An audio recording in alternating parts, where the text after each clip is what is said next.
But I really, really did want to hit what I thought was going to be our biggest target tonight, Hmm. which is the ICE issue, which I wanted to jump into off of that video that we spoke about earlier with what's his name, Let's Lyons. just do this real quick. Would you? Oh, it's yeah, that fucking chud right there. Man, I want to get into this shit. Let's do it. Let's do it. My officers and agents All right. walk into danger so other people can sleep safely at night. So kids can make it to school safely and play outside. So while it's easy to be an armchair quarterback and make up talking points that get activists riled up, the bottom line is my officers and agents are out there protecting the same people who are threatening their safety. Law enforcement's common sense. Politicians need to stop putting my people in danger. I'm not asking them to stop. I'm demanding that they stop. Here's what I have to say to Boston Mayor Michelle Wu, Congressman Hakeem Jeffries, and anyone else stirring up the outrage about what ICE does. These are real people with real families you're hurting with your ridiculous rhetoric and inflammatory comments. And it's time to remember that. This all while All right. we also just a little extra added on top of this shit Sunday. ICE agents are getting their asses kicked by local populations, and the National Guard is being called in. I'm loving saying that. Yeah, in LA.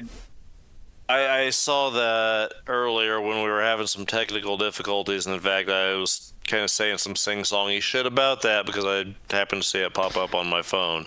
But And that's a big part of the reason I wanted to circle back to this, like, right now, because right now might be that pivotal moment that... Well, let's add... This might be that pivotal moment for the history books, like... Well, they've got numbers here. So NBC News reporting earlier this week, ICE agents made the most immigrant arrests in a single day, detaining more than 2,200 people on Tuesday. This though is in an article about ICE agents apprehending a U.S. Marshal because he quote fit the general description of a subject being sought by ICE. Yeah, saw that. There was one earlier this week. The Air Force officer's wife being rounded up. And I think she was an American citizen before. I think she was of Hawaiian descent or something, but she got rounded up for one reason. Deported to Hawaii. There was a one just Friday, I believe, a tourist from a Latin American country, I can't remember where, in New York City, snatched up in front of her daughter. Yes, with her child, and they snatched her up and ran off and left the fucking child there. If anyone else did that, if she did that, if she just ran off and left her child there, she would be being charged with child endangerment. There are multiple statutes that she would be being charged with right now. And they don't have any sort of the blanket of they didn't know because the child was there and there was a person there with the child telling them in English, we have her daughter. This is her daughter. Didn't care. Yeah. And these are masked, unidentified agents at best, with no fucking warrants, no fucking Miranda rights, fucking nothing. And like, that still is the standard. Like, without a fucking warrant or Miranda rights being read to you by a fucking actual officer, they have no more authority. That could, for all you know, be somebody playing dress up And that has actually happened multiple times now already, just since all of this has been going on. People cosplaying even further as ICE and snatching people. Like, it's human traffickers like wet dream. This environment. absolutely. Yeah. There's They can snatch anyone they want, and there's going to be no pushback against it. well, there was no pushback, but now as it's ramping up, one thing about LA, there's a lot of criticisms that can be made about. Too. Well, they do, but they seemingly don't, because they've already like experienced direct pushback that they could have weaponized. That they haven't. Maybe it's more of a yet thing. We'll have to see. But there's a lot of things that you could criticize about LA and California potentially. Yeah, for sure. But one thing that they definitely have an appreciation for, generally, by and large, are people from south of the border that live in their state and bring a ton of labor and productivity and money. That's a huge part of their population and their culture. Like the overlap there in just the actual demographic populations of these peoples and the cultures that they bring with them is enormous. Like, and there's a surprising amount of kind of libertarian ideals to California, more so than they get painted with, even though they're this very blue haven. There's kind of a libertarian ideal to a lot of their way of thinking, and shoot, where was I going?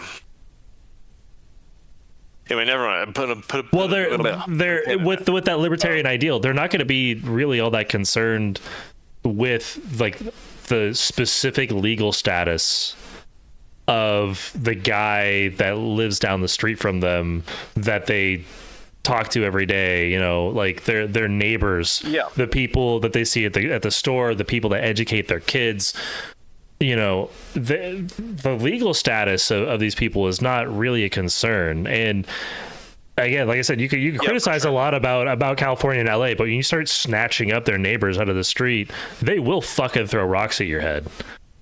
100%. And this is a population that is also way more armed than their opposition would like to give them credit for. There's a lot of fucking guns in California. There's a lot of blue gun enthusiasts in California. And there's a lot of places in LA in particular that you wouldn't want to be caught trying to snatch a person up out of the street. 100%, and that is exactly why this is happening right here and now. It's not like LA doesn't have a history of being a flashpoint. And if they can instigate that flashpoint right here and right now and be their opportunity to use the Insurrection Act and start implementing martial law one step at a time, it's gonna happen. So that was kind of one of the points I wanted to bring about with this. There is gonna be violent resistance to people being snatched up off the street at some point. We are such a heavily armed population. Somebody, be they a citizen or not, is going to execute their Second Amendment rights to defend themselves from someone that is not using the explicit authority of the law. Without a warrant or identification, there is no assurance that this person is actually law enforcement, and you are within your constitutional rights to defend yourself. And it is going to happen, and they are banking on that. I feel like that is a little bit dangerous because it is. If in that kind of play they care at all about public sentiment at all, even amongst their followers, the most fervent followers, that kind of like defense situation is a tough sell. I mean, gun bros are all about like, listen, the cops busted in there and didn't identify themselves and they got shot. That's the price you fucking pay for, do stupid shit, win stupid fucking prizes, whether you're a cop or not. Yeah. And that they don't have to even be the ones to instigate the violence. It could be ones doing the abduction, firing the first shot. Like, it could very easily be a situation where one of these undisciplined fucking douchebags, because it is a lot of just fucking January 6th or dipshits off the street being fucking deputized into these positions, basically. It's almost like the one of these idiots could pop a shot and start something very easily. Like, it doesn't have to necessarily come from someone defending themselves lawfully or not. So I think that when you get into a situation of for some reason in my head, it feels like if you get into a situation where somebody defends themselves, whether fully lawful or not, that could even be like a gray area as it's like initially reported or whatever. Somebody defends themselves with a gun against people that are not identifying themselves, masked, trying to take them off the street.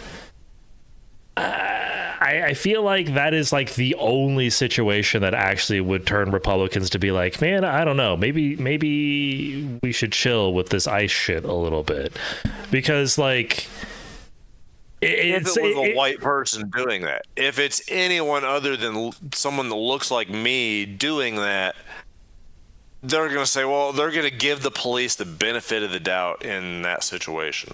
Very often they do, but not all the time. I mean, fuck, there are weirdo Republicans give them the benefit of the doubt of mistaken identity if it's anyone that looks more Hispanic than Mr. Rogers.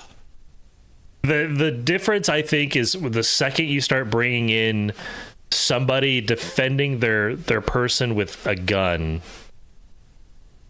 From that, like if these guys had badges, it wouldn't be this way.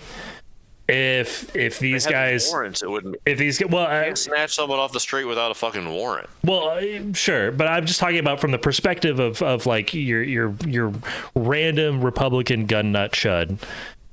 If these guys had badges, it wouldn't be this way. If these guys, didn't have masks on, even potentially, it wouldn't be this way.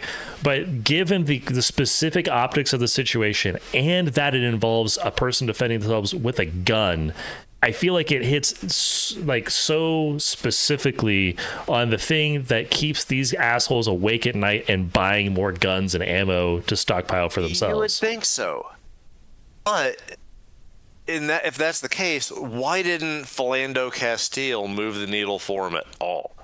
That should have been a case that they would have taken up fervently with. Because Philando Castile was shot by a guy that had a badge.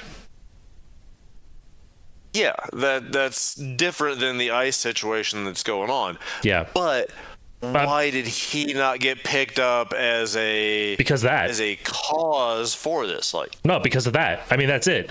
The specific optics of the badge of the uniform makes all the difference there. I mean, these are very surface level minded people, generally speaking here. I don't know. Like, it's a very different situation. Obviously, it doesn't have any of this current political backdrop going on to it. I'm just saying, as a rhetorical tool, why did they not grab onto this? Because it could have been kind of a win-win in that situation. They could have used that token of, okay, this is a black person who's doing exactly what we would expect in this situation, so we're gonna capture that optic right there of standing up for our ideal and using this token and being like, hey, look at our black guy that we're standing up for too. It really didn't go down that way because he's a fucking black guy. That's why. Well, I mean, but again, I mean, yeah, like him being black is clearly a part of it, but I do think the big difference, two big differences. One is certainly the specific like volatility of the situation. So at the time, with Philando Castile, even with protests against the police and their handling of interactions with black people and just fucking gunning them down, there's still a lot of people saying, well, you know, it's not like there's any specific orders for the cops to be going out there and gunning down black guys. They just sometimes it happens, right? Of course. But you actually have ICE out there with a specific mandate to wear masks, don't identify themselves, and snatch people off the street. And I think that's all. Like, the plausible deniability doesn't exist there. Also, like, there's no, there's none whatsoever. So I really do feel like it is different enough of a situation. And then again, like I said, they don't have badges. That's what I'm saying. That's what it comes down to right now. That's the difference right now, is that anyone that looks less Hispanic than me, or anyone that looks more Hispanic than me, is going to be under the radar. Mm-hmm. It all comes back to race, which is the point that I was making with Castile. The rhetoric doesn't mean anything when race is involved. They turn against their rhetoric when it should have advanced their cause, in that case, because of race. And in this case, like, race is the defining factor here as well. Yeah, race is the defining factor for why the incident is getting started and showing in these, like, you know, happening in these like violent ways. But man, I can't get off my point of contention there, that like Philando Castile being shot by a person that has a badge openly showing and identifying themselves, compared to whether, you know, correct or not, like, and they don't have to be identifying themselves, like, in any of these situations, they don't have to identify themselves to their victim. They just have to identify themselves to the populace, because apparently if you're a black guy and you get shot by the cops, you should have known that the guy behind you that's running up on you was a cop, and you should have immediately stopped whatever you were doing, or whatever the fuck, right? Yeah, of course. I'm just saying of more its use as a rhetorical tool. Yeah, not so much the situation itself and how it was handled by the law enforcement, or even the situation itself. It's very rhetorically they couldn't get past the fact that it's a guy in a uniform shooting a black guy. But when you've got guys without the uniform, guy in a uniform shooting a black guy, and in this case it's people in military looking shit abducting brown people. So oftentimes not even in military looking shit, just with like kerchiefs over their face and fucking looking like they just got out of a Proud Boy rally. Jeans and some tactical gear on, and a mask and a gun. Like, that's all it takes. Yeah. But they're rounding up brown people. That's what I'm saying. Those guys aren't going to round me up, but they're going to round people up that look more Hispanic than me. I think that, well, that's that are just okay, but I don't know. Like, man,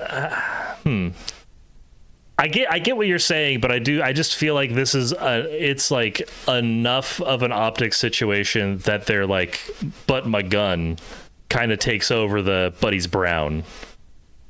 Because, like, the thing that these guys are most afraid of probably is their daughter dating a guy that's not white. But the reason why, like, the thing either that or some genuine resistance. But their response to that would be to use a gun. So if you take away the gun, then they have no recourse against the guy. I think so, but like they're carrying it around. But like, this is people that have never seen any actual live fire in most instances, and like, they talk a big game, but it's kind of like the Mike Tyson thing, like, everybody's got to play until they get punched in the mouth. But they're not getting punched in the mouth, they're just watching it happen to somebody else. And that's exactly the kind of voyeuristic violence porn that made these guys so afraid to stock up on guns in the first place. Yeah, exactly. You're not wrong. I don't know. It's hard to say. Yeah, which is stronger? Their deep-seated need for some sort of like violent security, or racism? which is the more overriding thing for that group of people? And gosh, I feel like it's a why not both situation. It doesn't have to be. Surely we can incorporate this. Well, it's racism and this lust for violence. So we've got all this ICE situation too. Somebody we talked about the first time we recorded, actually, Kilmar Abrego Garcia, coming back to the United States. I think he's going to Tennessee to face human trafficking charges. Yeah, is this not the most ridiculous, trumped up bullshit you could possibly fucking imagine? And it's unbelievable. They're desperately hoping that they can convict him so that they can justify every deportation. Yeah. And justify keeping him in jail, like letting him get out there and become his own advocate and control or feed into the narrative in any fucking way is the last thing they want. So if they can get anything to stick to this guy, even as the ridiculous fucking thing like this, like, in my opinion, the play, like the darkest, most fucking completely screwed up way that this could go down is they convict Abrego Garcia and they find some avenue in this conviction because they trump up the potentially the severity of it. They find some way to justify a capital punishment, and they're just like, well, he was so bad, we had to get rid of him, but we're only deporting everybody else. We're just deporting everybody else. As soon as we're so compassionate. The first thing they're going to do once he's in American custody again is tattoo MS-13 on his fingers. Yeah, probably. It's gonna be fresh as shit. Probably. There's going to be MS-13 tattooed on his fingers as soon as and it's going to look in the most fucking awful fucking on the font. Well, they've got to somehow get one tattooed above his knuckle that'll float in the air. And that's gonna be tough. Defy physics and logic, but they'll find a way to get that on there and make it work. AI is doing a lot of incredible things out there, but I don't think we have the technology for that quite yet. But soon they'll just say the other picture, the one that they put out there initially, is fake news. He and this is reality. He scratched off the tattoo right now. He scratched it off on that one knuckle. Doesn't matter. Don't believe your lying eyes. This is their final and most essential order. And that is where we are at right now. They can tell people to not believe their lying eyes, and they will. Kind of makes you wonder a little bit about the Trump Musk thing too. When there's again a cohort of people. All of this I'm seeing through the lens of like the 1984. That's what's flavoring all of this for me. Like it just feels too deep and too dark. Be as stupid as it potentially is. Yeah. I don't know how it could be. God. I guess that's the beauty of the conspiracy theory.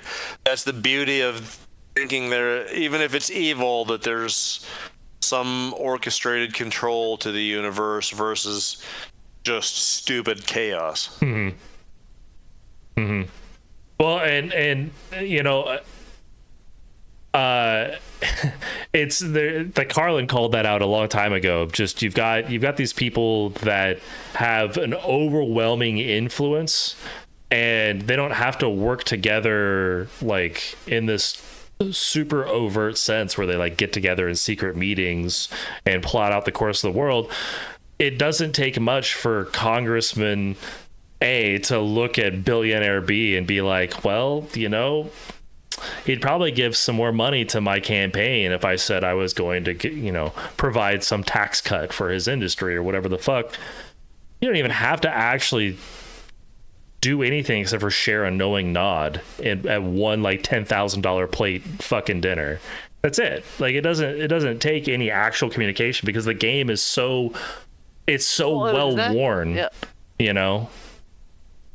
They as long as you know the big picture, as long as you know who has you by the balls to that severe of a degree, everything else is going to follow after that. I.e., Trump and Putin. Putin has him by the balls to such a degree, he is never, ever going to deviate from that relationship in any substantial degree. He is he might turn away from Elon. Like this might be a situation where these two egos with conflicting interests collide. But that's not where he's ever going to be with Vlad. Yeah. And if that is not right, I will eat my hat and the chair that I'm sitting on and the laptop in front of me. Like, he owns him fucking soup to nuts, man. Like, I don't see any way that that's not 100% possible. Yeah, if not possible, the most likely thing. And yeah, I mean, Putin is probably in Trump's orbit, probably the only guy that Trump couldn't overtly lie about, at the very least, to say, I made this guy. You know? All he's done lately, he's been like, he's had his little feud with Vlad too, which was a kind of amusing little precursor to this whole thing with Elon, because he kind of was spatting with Vlad about the optics, how some of Russia's operations were playing out before Ukraine's drone operation that took out all those. Oh god damn, that is so. Oh, that was a fucking masterclass. Because god damn it, that dude was planning that while he was in America talking to Trump and playing that dipshit like a fiddle for the world stage to see just how petty and venial he is. Well, and Zelensky, by making sure that he gets that kind of like overt narcissistic backlash from Vance and from Trump, he has basically ingratiated himself to the entire EU and basically just about the rest of the world, while exposing those two ding-dongs for the bought and paid for idiots that they are. Like they got played at their own house, like on their own turf. Obvious for anyone outside of their orbit to see. In hindsight, now that this operation has gone down, and it's obvious that they weren't clued into it. Well, and frankly, like the play itself, like the lack of self-awareness that the Trump administration has to have for that to work is so astonishing. Exactly. If they are the deep manipulators that we can't really tell if they are or not, if they are these 18-dimensional fucking chess players, then they should have seen that shit fucking coming and a mile and a half away, and done anything else in that Zelensky that last Zelensky press conference. I'm beginning to wonder if they have their grasp on two-dimensional chess. Like, listen, these guys don't might be giving them a dimension too many. Like, they don't get Connect 4, all right? Like, I'm pretty sure if you flip a coin and ask them to pick heads or tails, they're going to get lost in the rules. I mean... Somehow their dick will end up in the toaster. The fact that they, like... it's not... Pick heads or tails. I'm sorry, my dick's in the toaster again.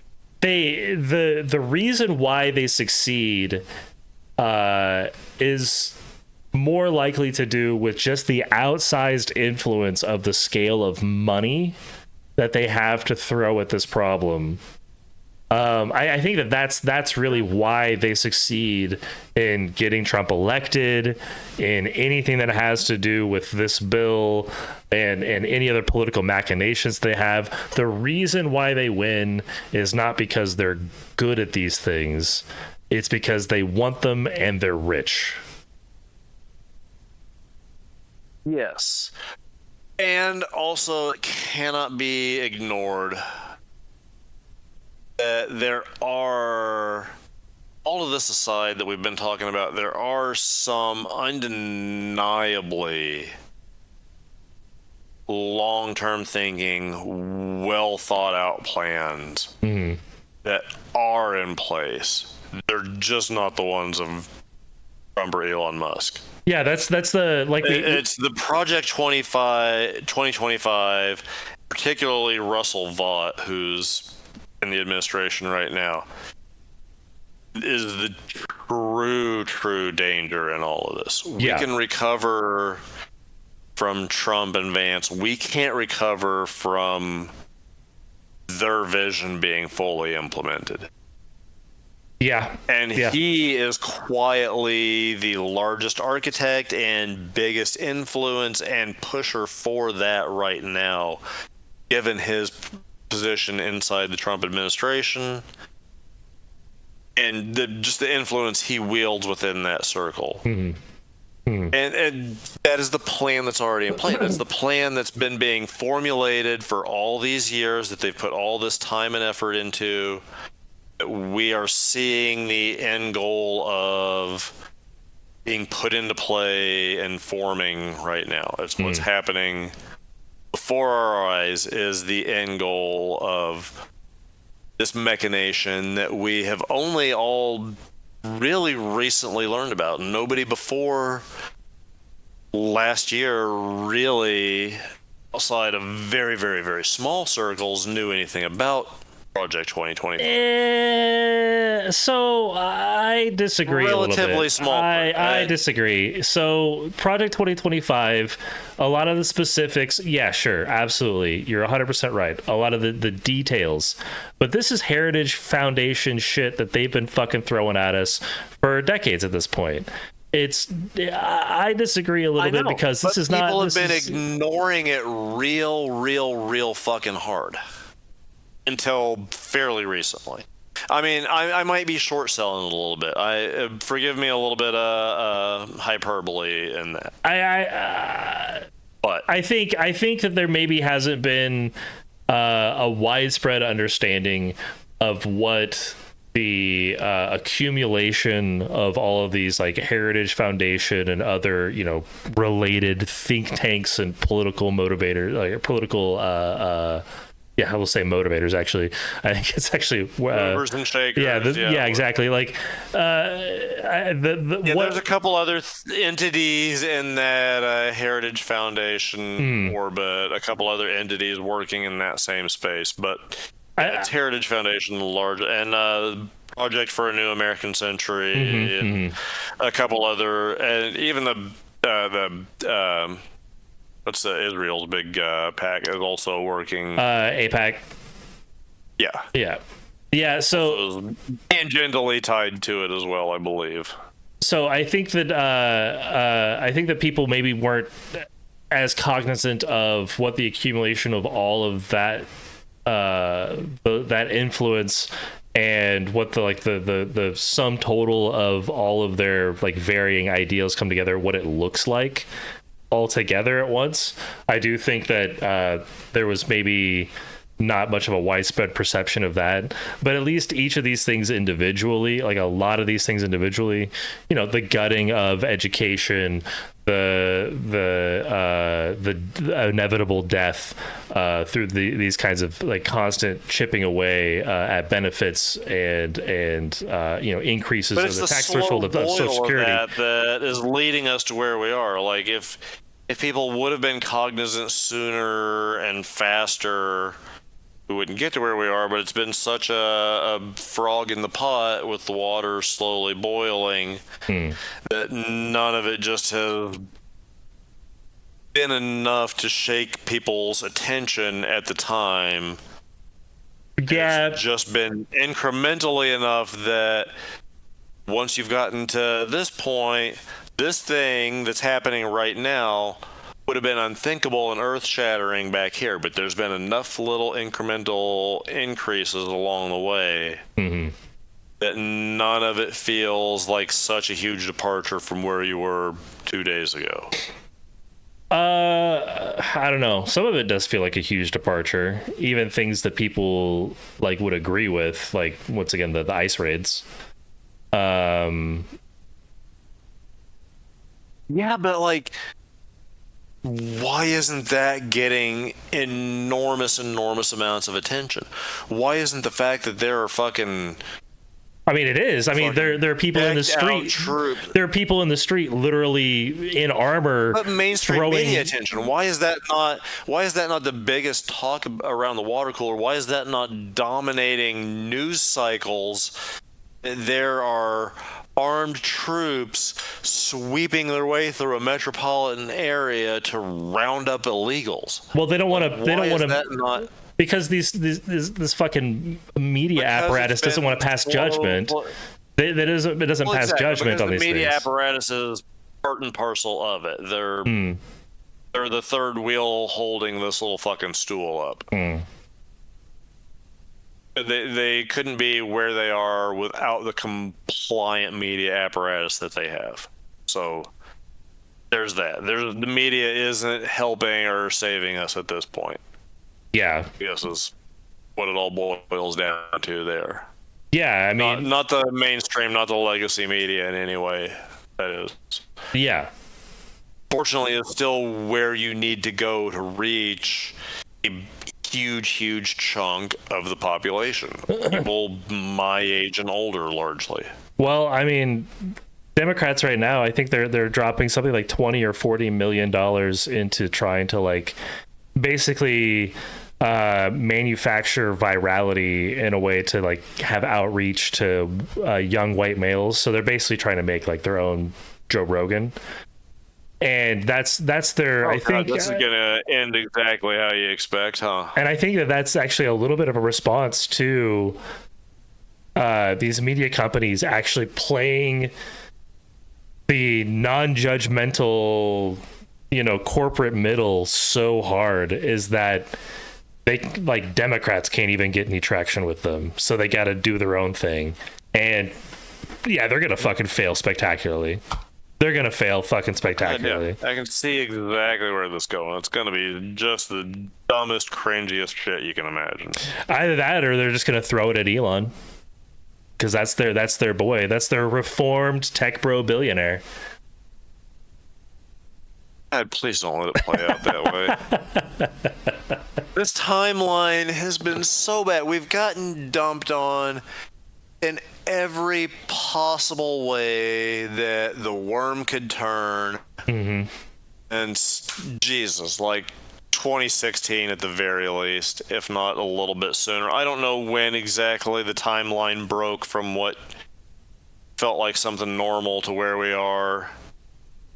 But wherever that was that we lost our way, it's Election of Reagan, man. I need something. Just give me one little win. Just give me one little bit of normalcy for a half a second. The best you get is Elon Musk and Donald Trump yelling at each other on social media. That's your morsel. Take it or leave it. I can laugh at that at least. All right. Fucking give it to me. That's the one you get. That's the one. All right, let's let's laugh on the way down. And like corporate Democrats are like, yes, job done. We're winning now. Oh, we got it right there. Let's see if we can get Snoop Dogg back into the fold. Ladies and gentlemen, we got him.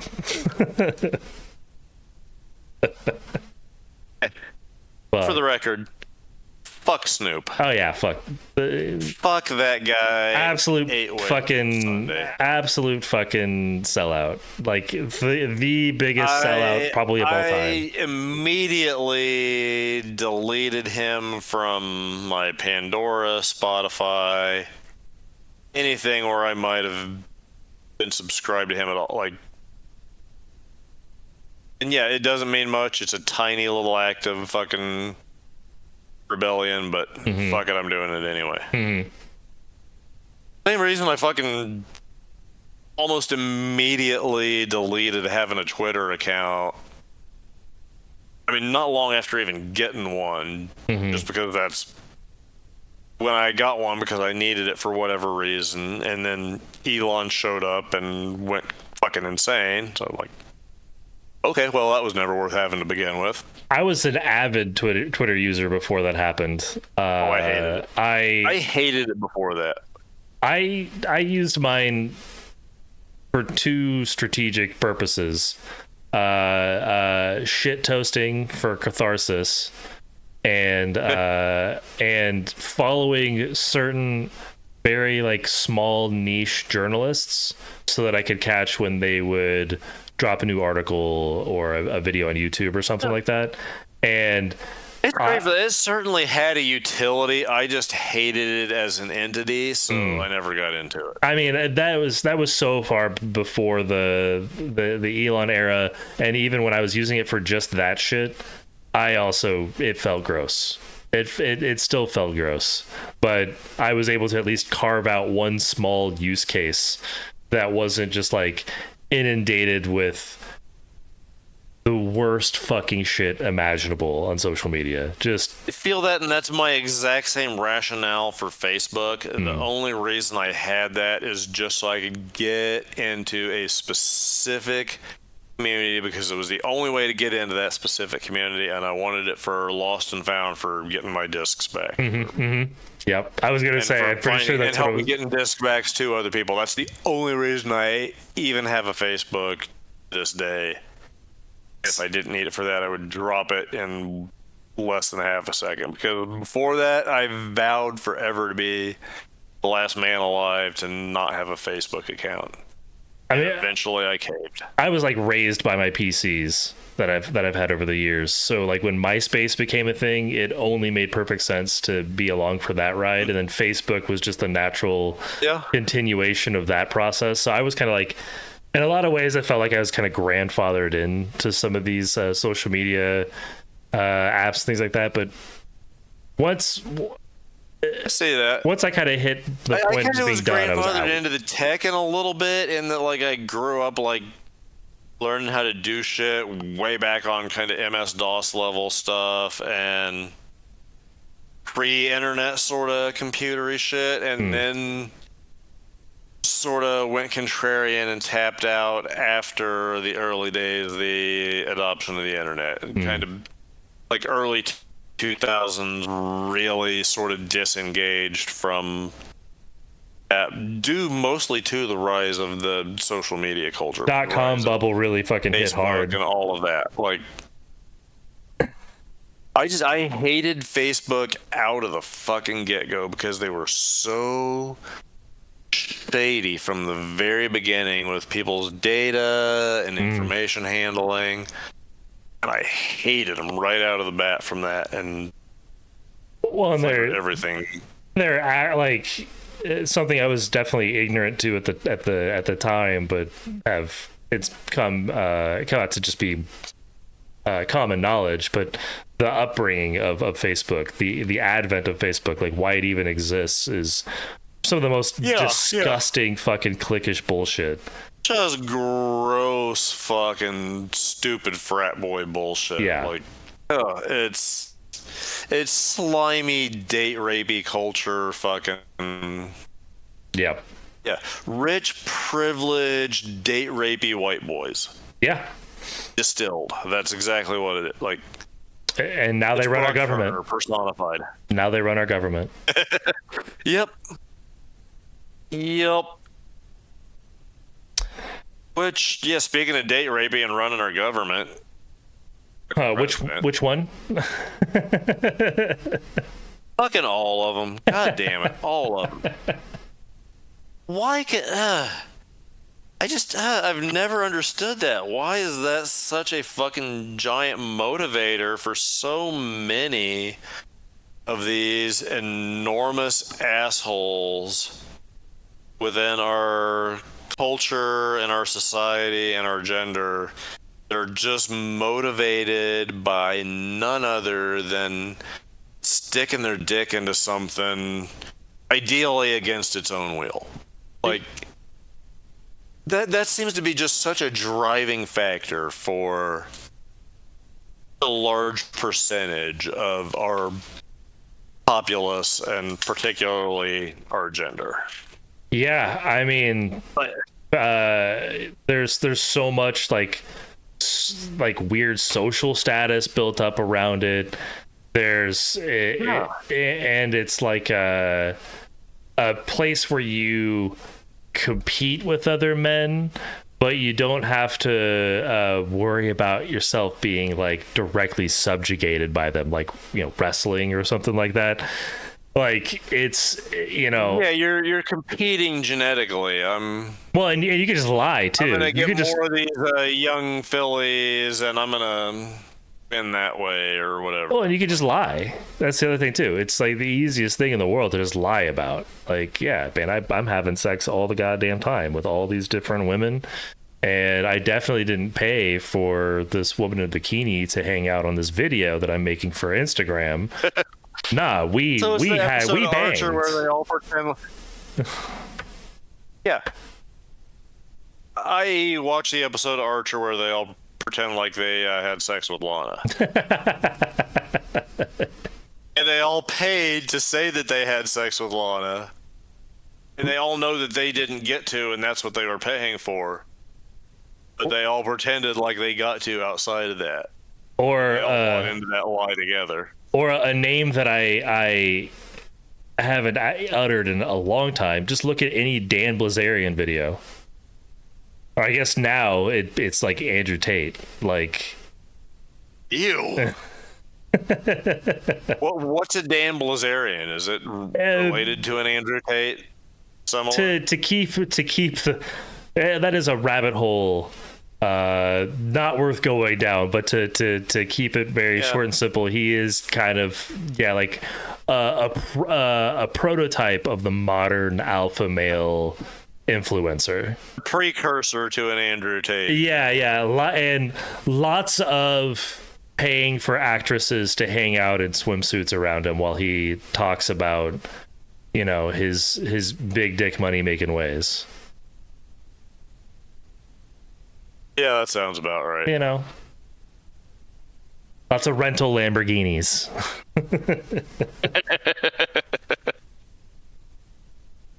Yeah, man, that is just a scene right there, isn't it?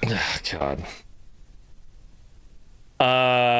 Well, we've been going for a while now. Yeah, it's 2.5 near 1 o'clock. 2.5 hours at least of just the actual talking. So. How about that? I think this is a good place to end it for the night. What do you think? Agreed. I'm wearing down and gotta see a man about a horse and all that good fun stuff. Got any thoughts to end us off with?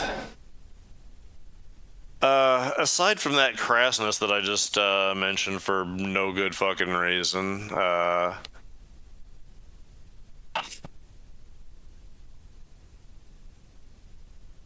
and just stay safe out there. Yeah.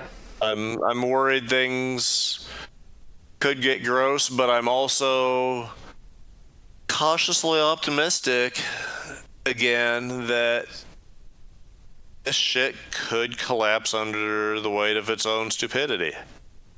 It really could be so fucking dumb that it could do itself in. Mm-hmm.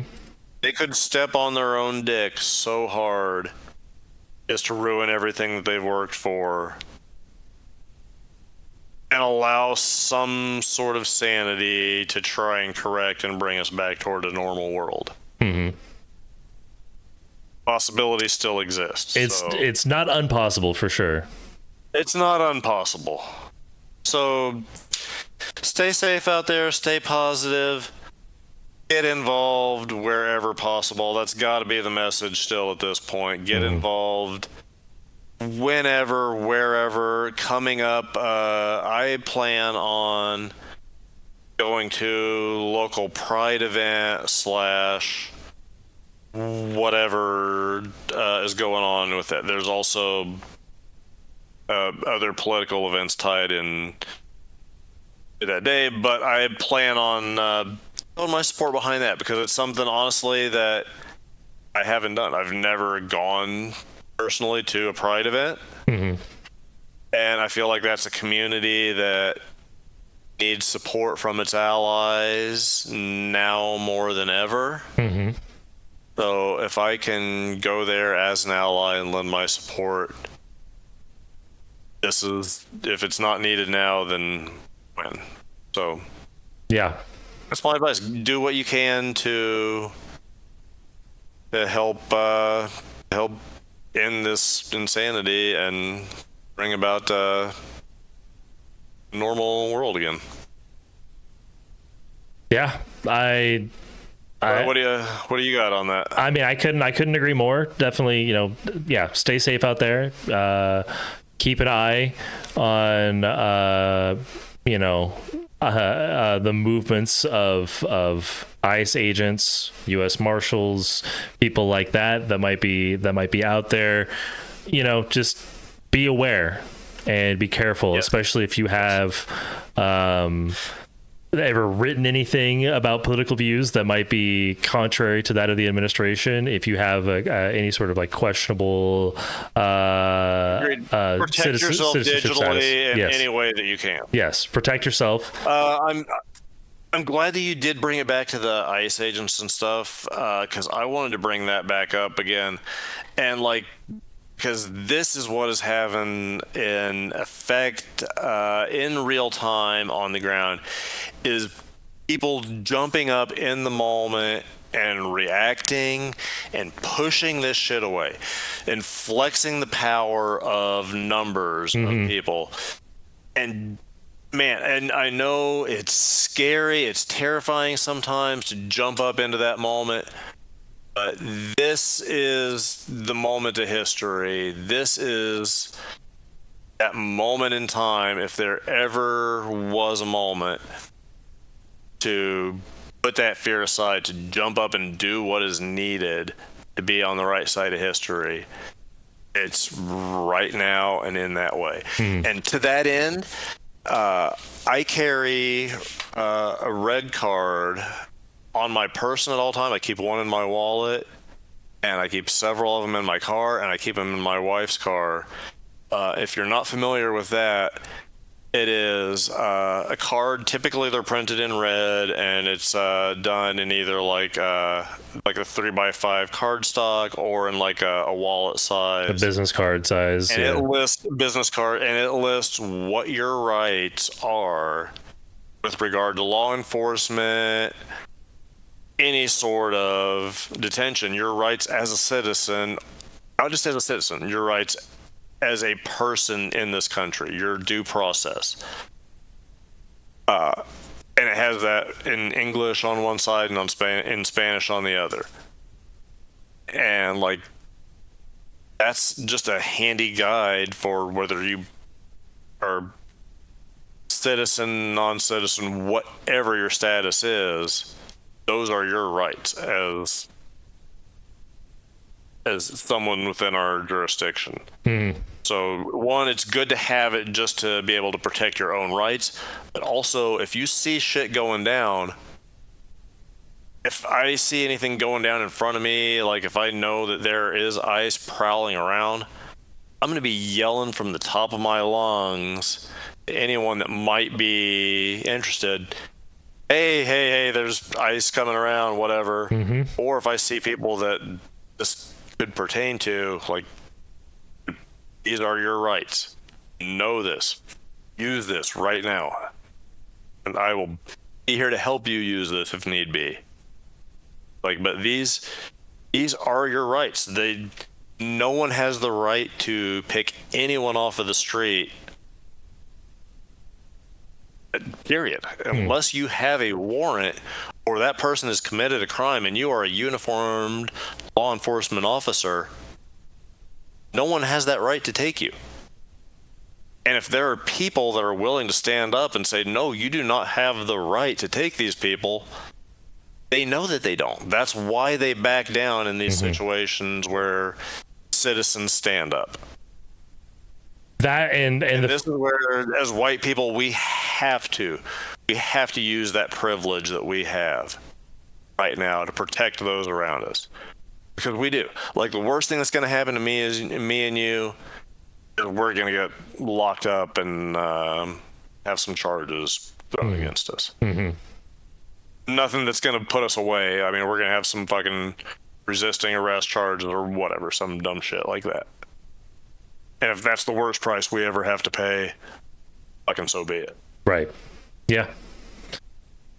Yeah. Be aware of and know your rights for sure. And yeah, fucking tell people, say shit, post shit.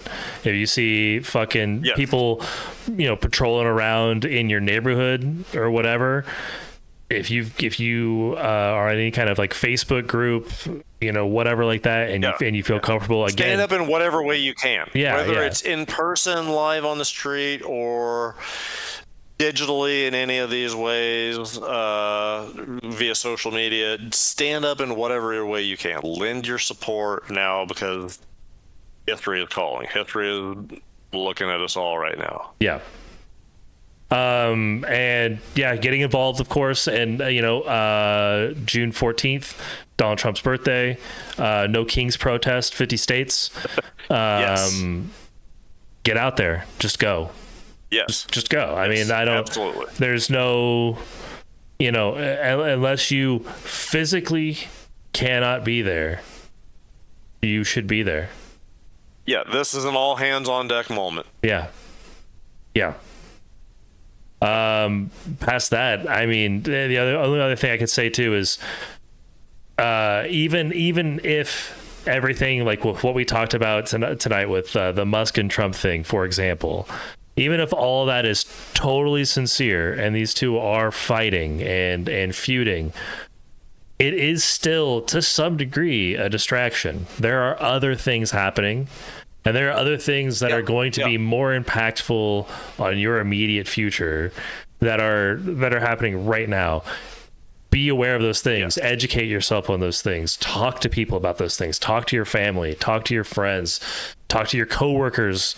Protect yourself. Wonderful point. But talk to these people. Share this information. And if somebody tries to tell you, that any of these kinds of avenues for critical opposition of the Trump administration are ill-founded or wrong, demand proof.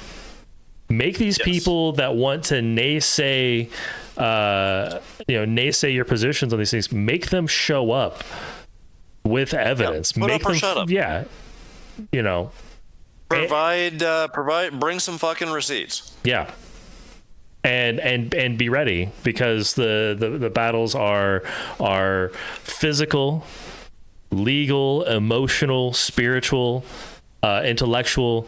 It ranges the entire spectrum. It's everywhere. It's all over the place. And we're battling for the hearts and minds right now, so we don't have to physically battle later. Right. And as we've seen, we're past that to some degree as well. And I hope we can limit how far past that we have to go. Mm-hmm. If this erupts in any sort of way into like a large scale sort of violence, then God help us all. Well, and all power to those people out there, right now, presumably, still in the streets protesting, whether they're in LA or wherever they might be, protesting ICE and physically blocking them, It's there now, but be ready when it comes to you. It's Yes. going to be on all of our doorsteps soon enough. Yeah. It'll be on all of our doorsteps eventually. Yes. Yep.